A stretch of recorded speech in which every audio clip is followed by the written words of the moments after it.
Attention, you radical, wonderful, and freedom-loving people. It's time for 30 with Tony. Stop sitting on that couch. Get ready for the show and get on up.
Well, hi, Kemosabe's. It's Tony D'Angelo. It is January 12th, 2024, Anno Domini, in the year of our Lord. So happy to have you. So happy that you're here on this edition of 30 with Tony. And I'm just so grateful for all you've done. You're sending the video around and you're talking it up and you're coming back to me with suggestions. And I'm incredibly grateful to the music contributors because we've got some incredible music, and every week I'm going to try to beat that. I get so many compliments on the music, I can't tell you. But this is a broadcast most of you become familiar. I release it, and what I call my live release, which is the Thursday of every week. It is 3 o'clock Eastern on Twitter and on YouTube. You know, 30 with Tony on Twitter at 3. Easy to remember. Easy to remember for somebody like me, but I'm so grateful to have you. Let's get down to it, if you will. Today's subject I'd like to call the energy of destruction. The energy of destruction. And, my father was right. I am a broken record. I tend to repeat things, but it dawned on me. It dawned on me that the lunatics and the left and the communists, this is what they do. They drill, they drill, they drill, they drill. And there's an old biblical principle. It's Mark 11, 23, 24, the Gospel of Mark, which is faith comes by hearing. In other words, you believe what you hear all the time. Go around negative people. And negative people could never, ever, ever tell you that the glass is full. After a while, you either turn into them or you literally have to get the hell away from them. Same thing with positive people. Enthusiasm is contagious. If I've grown up with people who were very positive people because their parents were positive people and the home had a positive environment. Other thing is with negative people. There are, I can do a whole show on that. Some incredibly people, their lives ended early because they were so negative. But that principle of repeat, repeat, repeat. And I've decided in 2024, I'm going to be doing a little repeat, repeat, repeat, because that's, a good way to get a point across. So I don't want you to ever think that I'm telling you the same thing twice. What I am going to do is tell you the same thing, but try my best to reinforce it and tell it a little bit differently. And, this is the thing. The devil and the communists and the evil people and the Marxists, they have nothing unusual, nothing original. There's no thought there. There's no real thing. All they're really doing is taking what God put into the earth and twisting it and perverting it and trying to get you to believe it. But we're much more intelligent than that. But I can't get off of this thing of energy and green energy at all costs. And, a bunch of lunatics in a room who are going to tell us what to do, never having done it, never having been confronted with what we do, largely a legislature that if I were to say they were out to lunch, regardless of their political party, some a lot worse than others, I would be really minimizing the situation, but I don't understand it.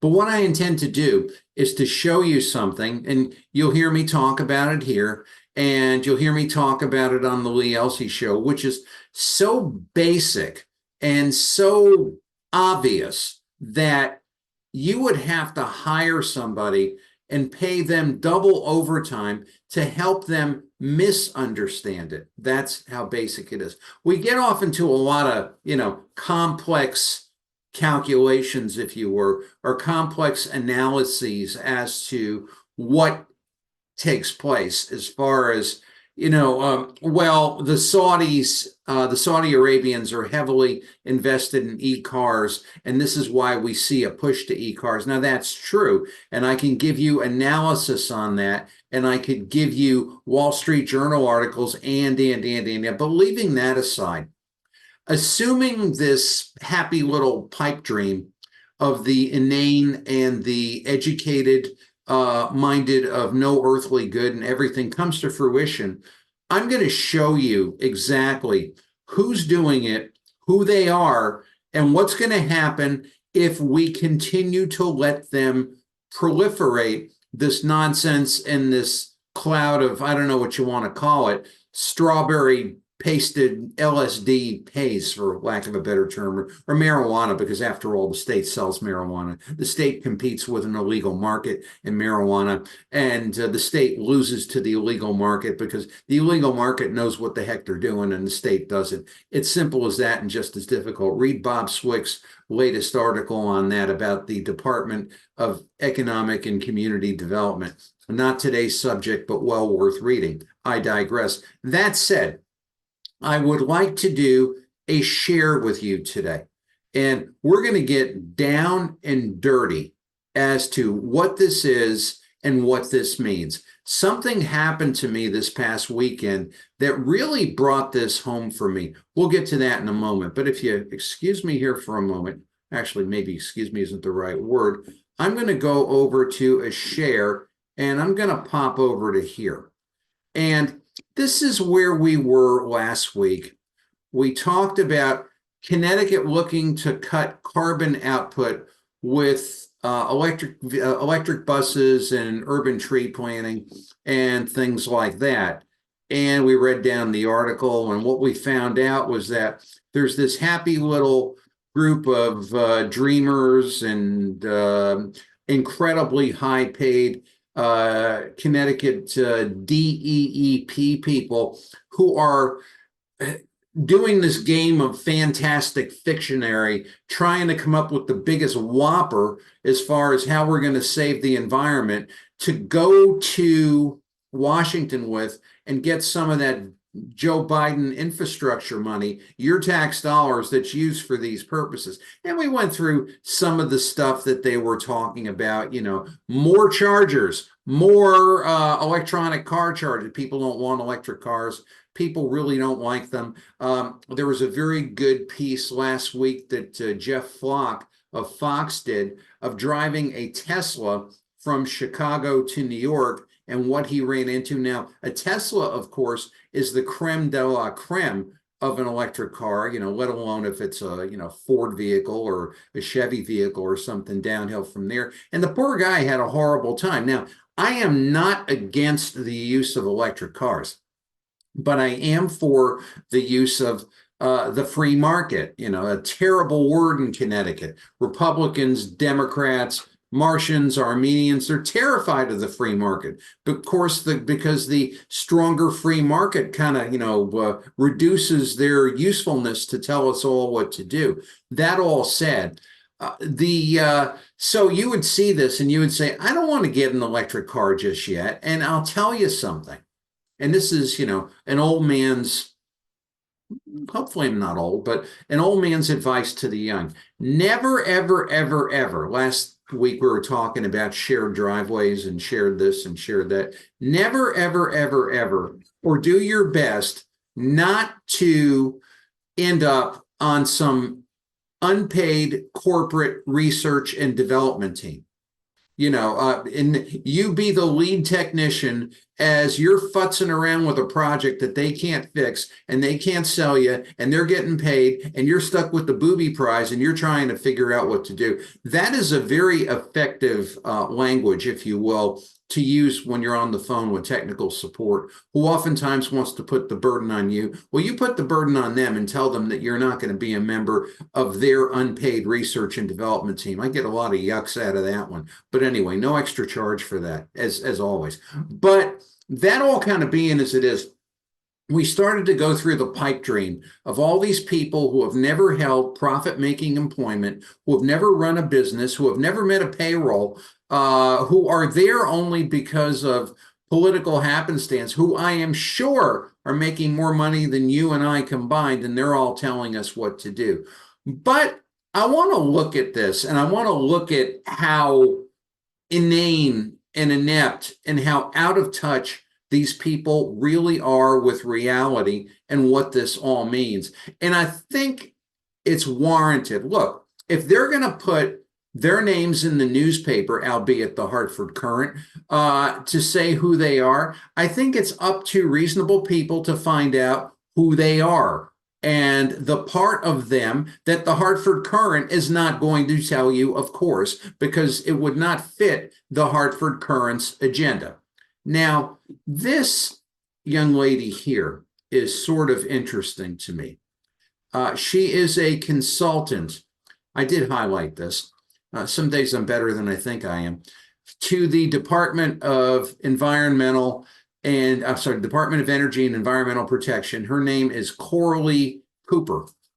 And again, I say to myself, for all the tax dollars we pay for these bulbous state salaries, they get to hire consultants as well. So that tells me, if you've ever been in any kind of an organization, I've been, in law firms at the highest level possible, and banks at the highest level possible. And when you see a lot of consultants, that normally tells you that your people are not capable of doing what they need to do. I'm not anti-consultant. I have made money as a consultant, but it's the state uses consultants all over the place, and then we have to pay these ridiculous salaries. But here's Coralie Cooper talking about school buses. Now, we mentioned the last time out that school buses are often diesel because the diesels fire up in the cold. If you know how to get the diesel started, they're better than they were years ago, and they get the kids to school so they can learn something. And Coralie Cooper's freaking out about that. She's saying all the buses on the road today are diesel, and converting the school buses is a priority, and she's boohooing the fact that the school buses are privately owned. Let's take a look at Coralie Cooper. Okay, there she is, an attractive Caucasian lady. Now, I don't want to get into race, or maybe I do, but I know we all think in terms of race, and we all think in terms of race because the left-wing, loony, liberal, batso, socialist idiots want us to think in terms of race, and they want a person like me to feel guilty for being a Caucasian person, that I've got to go and make amends. I mean, my Lord, make amends for what? My grandfather came over from Italy, I believe in the 1890s. He's not even registered at Ellis Island. He literally is a WOP, W-O-P, without papers. And, the man came and started raise kids and started businesses and, did what he had to do, and was not a burden ever to society. But it's the kind of thing that, me wanting for me to give reparations to slaves. I mean, after all, he wasn't even a slave, for crying out loud. But I digress again. Here's Coralie Cooper. And she's in Boston, and she is an experienced transportation specialist, and she works with state and federal regulators, as my mother would say, putting thoughts in her head. She's skilled in sustainable development, policy analysis, environmental compliance, energy, and sustainability. Sustainability is a cool buzzword. You got to get that. She is a deputy director of NESCAUM. I imagine it's Northeast something of I don't know. You can look it up. She worked for the DOT in Washington, so she's kind of like an apple, not far from the tree. She's a program manager for NESCOM and a research intern, and her education is the Massachusetts Institute of Technology, MIT. You watch those hearings in Congress, and Boston University. So in other words, she has worked in public policy her entire life. She has told other people what to do, and she's never done it herself. I really wonder if she's really sat with a logistics manager for a private bus fleet to figure out what's involved. I think it would blow her mind entirely. I mean, I think she would walk away saying, oh, we've got to change it and make everything electric. So her goal is to tell you, parent, that we need electric school buses. Now, who pays for the electric school buses? I'm certainly sure it's not going to be Coralie Cooper. And assuming it is you, and assuming it is your tax dollars, what are you going to do when the stupid electric bus can't get started and you're late for work and you've got your kid in the car because you don't want your kid to get molested? I don't think Coralie Cooper gives a rat's petunia over that. She's going to continue to draft policy. Idiots in states like Connecticut are going to continue to listen to the policy, and then they're going to tell the rest of us what to do. As an entire legislature sits there and talks about, even Republicans are saying, well, we have to think in terms of electric cars. Why the hell for? What the hell for? I mean, it's like, if this is a great benefit to everything, do you listen? Do you read? Do you understand the environmental pollution and the human rights abuses and getting the minerals out and the oppression and the genocide of people of color? No, you really have no idea whatsoever. You just want to be cool and accepted and keep your cushy legislative gig. I get it. I understand. I've never been so fortunate. Now, we mentioned another gentleman. Let's jump back over here, or a gentleman. Mark Mitchell. Now, this is really cool. He is the co-chair of the Equity and Environmental Justice Advisory Council, and he made the great pithy statement that we need to set up something again like cash for clunkers. The Obama era disaster, all it did was get rid of, good quality used cars that people of limited means needed. I mean, I was right there. When I was dating my wife, Kathy, her daughter needed cheap transportation to get to school. Now, cheap transportation is a car that starts and, maybe there's some holes in the seats, maybe there's a couple of rust spots, but everything works and it's safe, and a parent feels secure in putting their child in that car, and couldn't find it. There was nothing out there. And it was right during the era when all of the cash for clunkers cars went in. Now, this guy wants to redo the Obama era again. I guess he didn't have a good enough time the first time. Let's look at Mark Mitchell. Again, these are the people that are telling the bird brains in your state as far as what they're, what they're doing. He is, let me just go over to here, hopefully. You get actually, it's Dr. Mitchell. Here he is. This is Mark Mitchell. He is an associate professor of climate change, energy, and environmental health equity at George Mason University. I'll let that speak for itself. He is started as a physician. He directs the Health and Climate Solutions Hub, which is funded by the Robert Wood Johnson Foundation. So in other words, if not for very rich people proliferating this stuff, Could this guy work anywhere else? And he's a state liaison for the Medical Society Consortium and Climate and Health. So I don't want to say what I'm really thinking, but I think you understand what's happening without me saying it. So he is again, an associate professor of climate change, energy, and environmental health equity. I asked the question the last time, why is it that people of color only have respiratory issues due to climate change? Why not Caucasian people, wealthy people, Christian people, Jewish people, Palestinian people? It always comes down to color. Invariably, always comes down to color. You've got to make whatever you're doing in the state of Connecticut racial. You've got to make it racial, because if it's not racial, it's not policy. And there ain't no policy unless it's racial. And he has a resume going all the way back, all the same kind of, shall we say, jobs and endeavors. If you go all the way back on his experiences, of course, the Hartford Courant would never say, co-chair of Commission Environmental Health. I'm reading from the LinkedIn program. He was a member, still is a member of the Hartford Advisory Commission on the Environment. Gee, Dr. Mitchell, you think if that were the case, you could do something about the screwy traffic going in and out of, hellhole city, Hartford. He's a senior policy advisor for environmental justice.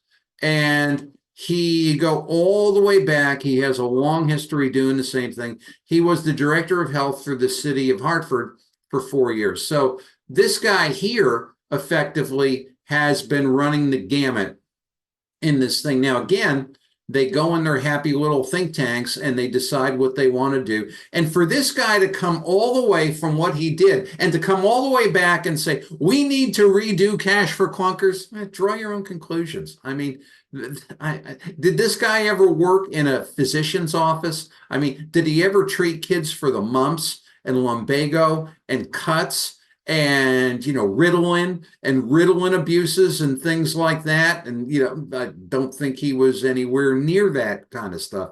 But yet he and Miss Cooper can go ahead and they could run things and tell people what to do by virtue of never having done it. This is the problem with Connecticut government. We get people who understand nothing about the practical use of anything, and they go ahead and they decide what the rest of us are supposed to do. Now, I'm going to stop the share here for a second.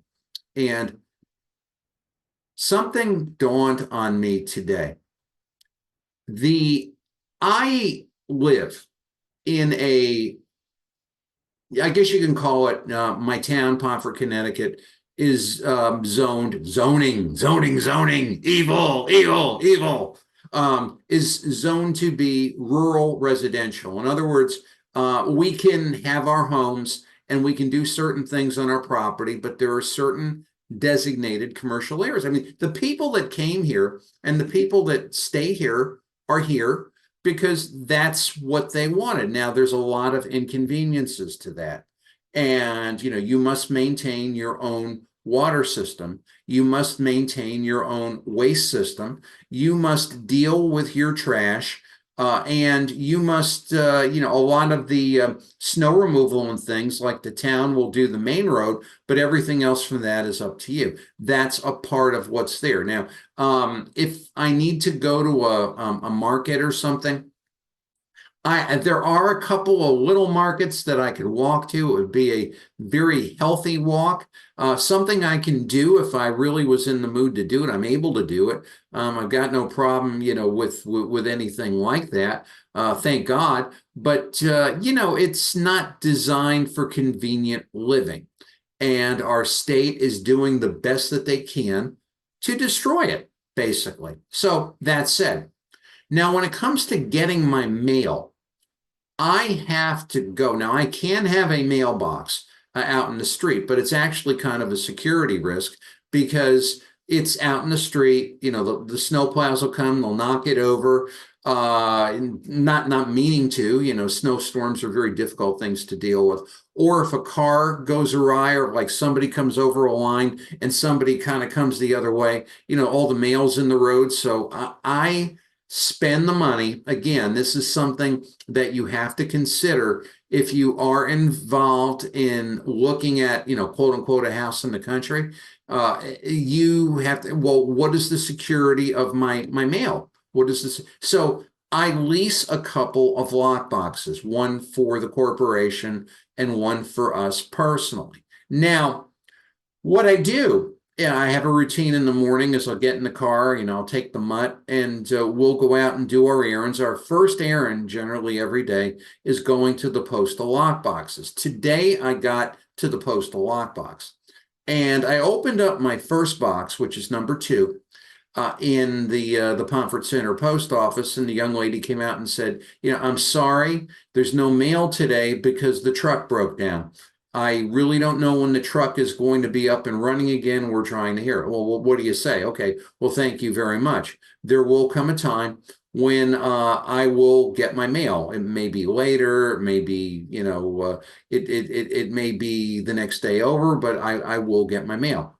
There's that delay. This is something that you have to think about yourself. Now, that being as it is, you have to do yourself. I got back to the car and it dawned on me. The mail truck, when I see it come in, a lot of trucks I see on the road are on their last legs. And there's a reason for that. Not that the truck owners are Simon Legrees and want to kill their drivers. And, it's they're greedy capitalists and they're trying to bleed everything dry. They are financially stressed. They are totally financially stressed because of fuel prices, because of shutting down the pipeline, because of inflation, because of, just general life in general. You go to the grocery store, you know what it's like. And where all those prices are jacked up, a large part of what brings the goods to you is petroleum and transportation. I'm sure you use plastics in your home. Plastics are generated by petroleum. If you're really going to be this cool environmental person, take all the food in your Tupperware and, throw that, you evil person, throw that out in the street. What is wrong with you? We got to come and kick your door down, but all that kind of being as it is. And I know if there is an issue with this truck, this is my functional point, and that the operator of this particular trucking business with a U.S. mail contract, if you will strongly consider if they want to do the mail anymore, because they're not making a ton of money doing it. And if you make it harder by saying you've got to have an electronic truck, guess what? They might say, well, I don't need to do that. I'll go do something else. Now, what does that mean? That means that people won't get their mail. And you think, oh, well, some, rich white guy is not going to get his mail, boo-hoo. Well, listen, pipsqueak, I know that's what you're thinking. What about if your baby can't get formula? What about if you can't get food? What about if, you can't heat your home? You're going to do it with a propeller? How are you going to deal with that? And it's like, here, and if you live in an outlying area, and guess what? We're going to have outlying areas in Connecticut, regardless of what these numbskulls try to do. If they envision building trains all over the universe, they're not going to be able to do it. People will starve. Babies won't have diapers and formula if the truck doesn't bring the goods. And if you make it economically impossible for this truck to do it, you are creating a public health and commerce nightmare. You can get by, e-cars and cool stuff. And, is Saudi Arabia involved? And do we have more chargers? And do we need electric school buses? Listen, idiot, if you don't get the goods to where the people need it, you will hurt and kill and make the people sick. It is simple as that and just as difficult. Now let's go back to the share for a moment. if we can. I hate to be so acute.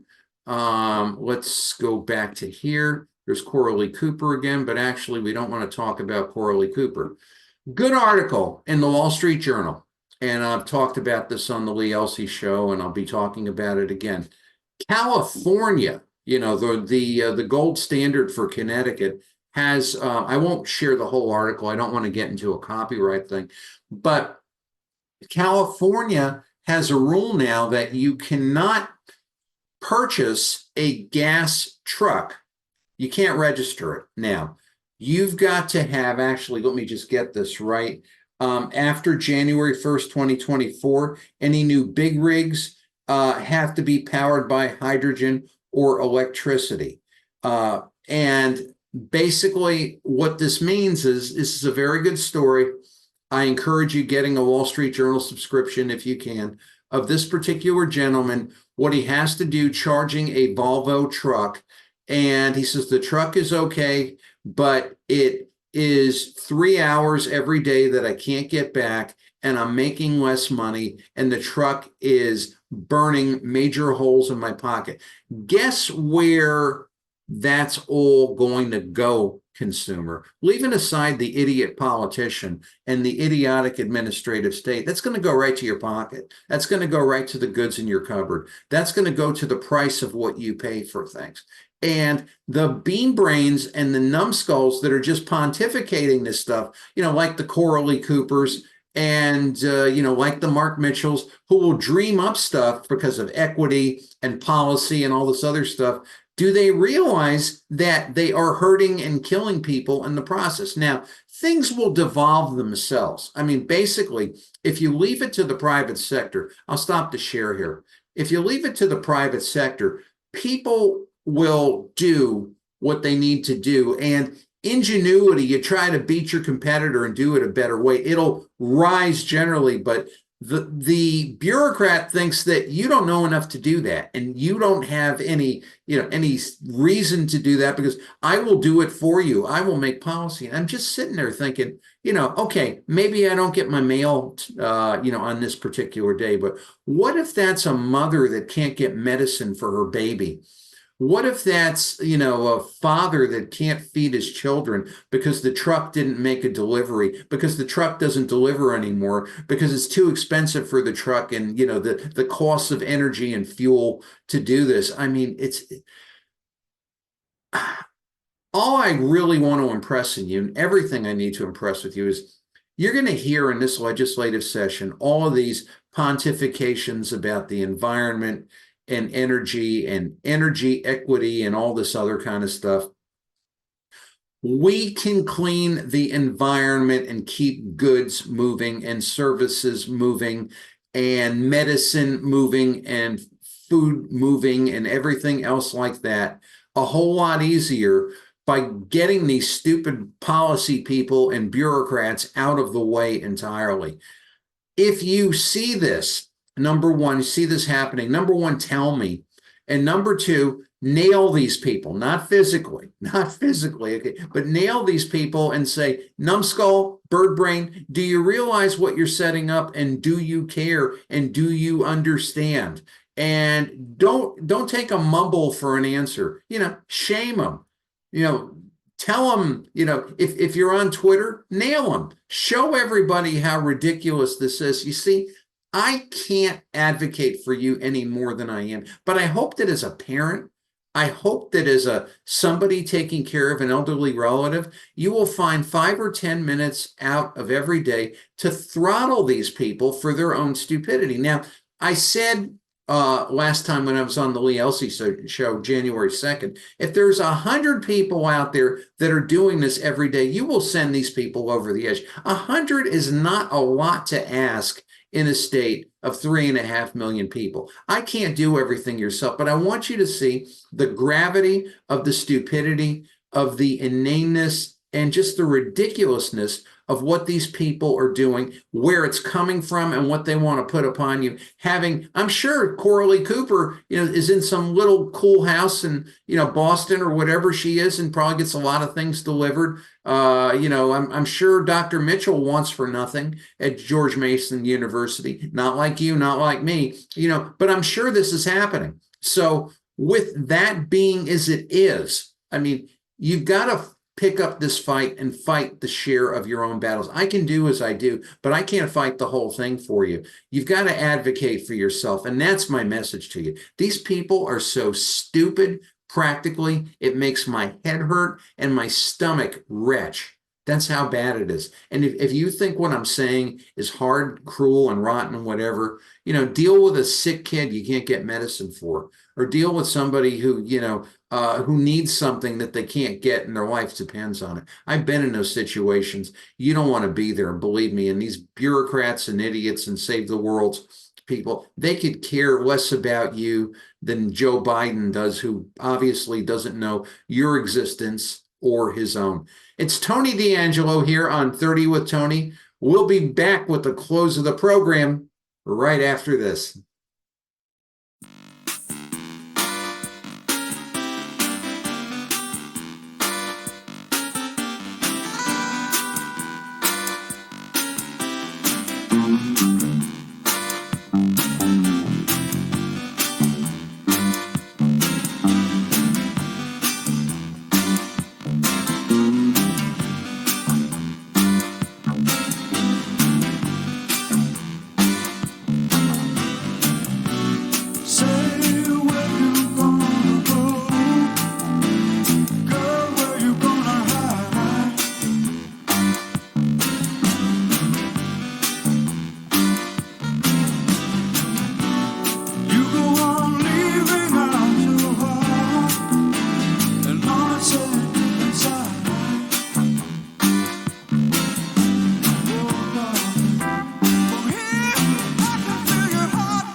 Well, thanks, Kemosabe's. Thanks for staying with us. And we talked about California in our segment today. And it was about 30 years ago, the firm I was working for assigned me to California for a time, and it was an interesting time.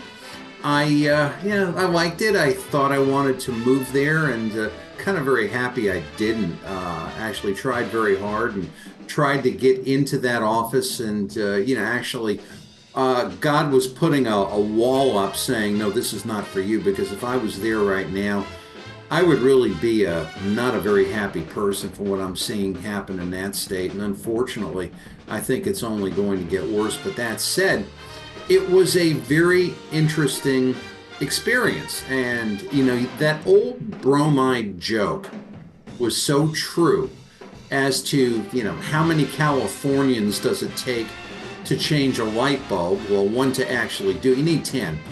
One to actually do it, and then the other 9 will bask in the glow. But talk about a glittering generality. Hey, why not? But I had when I was there, The administrative assistant, we called them secretaries back then, that was assigned to me was a tough New York, Brooklyn girl. No nonsense, pick up the phone, write so I can read it. I mean, we're friends to this day, just incredible. Kind of like an older sister, just somebody who really was there to kind of, straighten a young guy out. But different type of assistant there in California, different type of person, different type of man, different type of woman. So I had somebody assigned to me, and she was really nice and really sweet, but so laid back to the front where she was laying to the front. And one day she says to me, I want to take a day off, and I'm going to take a day off. I said, well, you're certainly entitled, aren't you? She says, yeah, where are you going to go? I'm going to go to Disneyland. Okay, great. Hope you have a great day. Hope you have a lot of, sunlight, and you can have a lot of fun and whatever people do in Disneyland. I've never been. I've never really had the inclination to go, especially now. But so one day she wasn't there, and she's kind of a bubbly sort, so it was quiet. She came back to the office the day after, and she was really, really, really sad. And I said, I think her name was Susan. I said, Susan, why are you so sad? You had a beautiful day to go to Disneyland. I'm sure you had just a really good time. Are you sad to be back at work? And she said, no, Tony, I never got to Disneyland. I said, you never got to Disneyland. Why did you not go to Disneyland? Well, I was really happy. I was on the freeway. I got off in Garden Grove. I started to drive over, and there was a sign that said Disneyland left. So I went home and I cried. Note, I didn't call her a blonde. My wife's blonde, okay? A lot of my female friends are blonde, so I'll lay off the blondes at least for now. Anyway, it's Tony D'Angelo here on 30 with Tony. Thank you so much for being here today. I hope that gave you a little bit of a chuckle. And we'll be back next week for more stuff. As Dick Clark would say, so long.